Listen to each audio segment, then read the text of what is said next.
தமிழகத்திற்கு நல்ல விஷயங்கள் கொண்டு சேர்ப்பதில் அவர் முயற்சி எடுக்கும்போது அது வரவேற்கப்பட வேண்டிய ஒரு விஷயம்.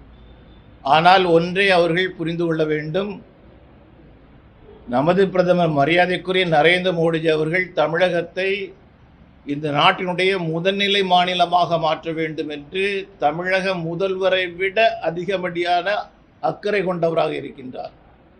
அதை மனதிலே கொண்டு தன்னுடைய பேச்சுவார்த்தைகளை அவர் துவக்கி நடத்தினார் என்று சொன்னால் அது பலனுள்ளதாக அமையும்.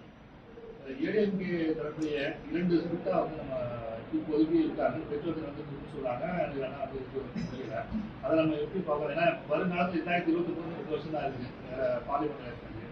இதே கூட்டணி என்டிஏ கூட்டணி தொடர வேண்டுமானால் ஏடிஎம்கே ஒன்னா நம்ம வந்து எதிர்பார்க்கிறோம். ஒரு விஷயம், அண்ணா திராவிட முன்னேற்ற கழகம் பல சவால்களை சந்தித்த ஒரு கட்சி. சவாலை முன்வைத்து தான் 72 வந்து அது தனி கட்சியாகவே வந்தது, திமுகலேருந்து பிரிஞ்சு எம்ஜிஆர் அவர்களால். அதனால் அவங்களுடைய பிரச்சனைகளை அவங்க ஃபேஸ் பண்ணிவிடுவாங்க.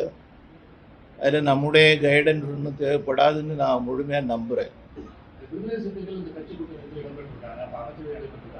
ஏற்கனவே பல விமர்சனங்கள், குறிப்பாக வந்து ஆர்எஸ்எஸ் பிள்ளை தான் ஜோசப் விஜய் அப்படின்னு சொல்லி ஏற்கனவே பல முறை வந்து சொல்லி இப்போ அவங்க கூட கூட்டணி சேர்ந்திருக்கிறது. ஆர்எஸ்எஸ்னுடைய பேரப்பிள்ளையாக விசிகே மாறியதற்கு பாராட்டுக்கள், வாழ்த்துக்கள்.